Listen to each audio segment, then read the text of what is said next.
Boa noite, notáveis inteligências. Vamos lá. Mundo da cultura. Vamos compreender sobre a economia da sociedade, para a gente entender o que é PIB, o que é produção agregada, o que é demanda agregada, como é que a sociedade funciona sistemicamente. Por exemplo, famílias vendem força de trabalho para as empresas. As empresas pagam salários para as famílias. As famílias, com dinheiro, receberam salários, vão às empresas com dinheiro, moeda, crédito, e as empresas fornecem bens e serviços para as famílias. Então, só aqui nesse circuitozinho a gente já tem dois mercados importantíssimos. O mercado de trabalho, recapitulando, famílias vendem força de trabalho para as empresas, que pagam salários para as famílias, 110 milhões de trabalhadores, e famílias com dinheiro, com salários no bolso, vão às empresas com moeda crédito comprarem bens e serviços, mercadorias. As empresas vendem bens e serviços para as famílias. Aqui, nesse segundo passo, a gente tem o mercado, por exemplo, empresarial. E no Brasil temos cerca de 20 milhões de empresas ativas em funcionamento.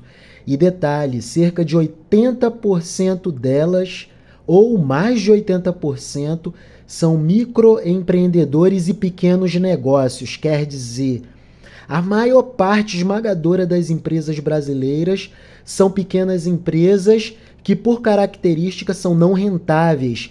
Depende de crédito, depende de dinheiro de terceiro para financiar o seu capital de giro e fazer o seu custo de produção. Então, olha só que interessante. Taxa referencial de juros do Banco Central alta mata de morte o setor empresarial. E, por característica, o nosso setor empresarial brasileiro é formado por microempreendedores e pequenos negócios. Juros baratos, crédito, juros mais baixos, melhor, e crédito barato. É tudo de que precisam os microempreendedores e os pequenos negócios do Brasil. Interessante, ó, e são os que mais geram empregos na economia. Cerca de 70% dos novos empregos são gerados pelo mercado empresarial, mini, micro e pequeno negócio, microempreendedores e pequenos negócios. Olha só que interessante. Quando a gente observa o congregado, famílias, empresas em funcionamento, a gente observa aqui a ocorrência do mercado consumidor. E temos no Brasil cerca de 140 milhões de pessoas compondo o mercado consumidor. Se a gente considerar a população economicamente ativa, que são os trabalhadores brasileiros, os aposentados, são os trabalhadores aposentados, na PEA estão os trabalhadores ativos. E aqui temos os trabalhadores aposentados, mais os pensionistas.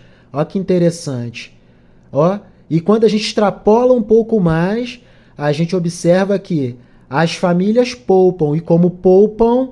Poupam no mercado monetário de capitais. Então a gente observa aqui que os bancos captam a poupança da sociedade, que é a poupança das famílias.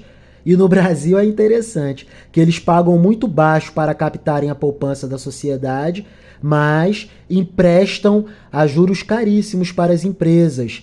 Se a gente considerar aqui numa conta suposta, a gente pode perceber aqui que a captação se dá pagando para a sociedade, para as famílias, 5 a 6% de juros ao ano, e os bancos emprestam essa mesma massa financeira, cobrando 42% de juros para as empresas e para as famílias, né? Por exemplo, crédito imobiliário para as famílias.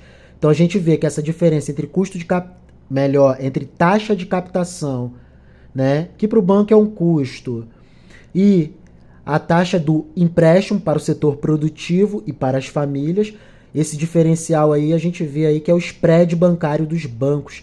E no Brasil nós temos o terceiro maior spread bancário do mundo.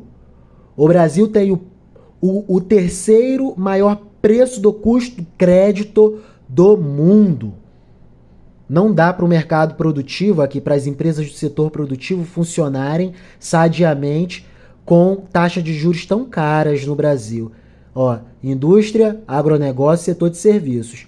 Só para a gente fechar aqui, ó, a indústria em 2021 teve um fluxo produtivo de 1,6 trilhão de reais. O agronegócio fez um fluxo produtivo de 600 bilhões de reais. E o setor de serviço circulou um fluxo produtivo de bens e serviços a monta de 5,2 trilhões de reais. É muita coisa.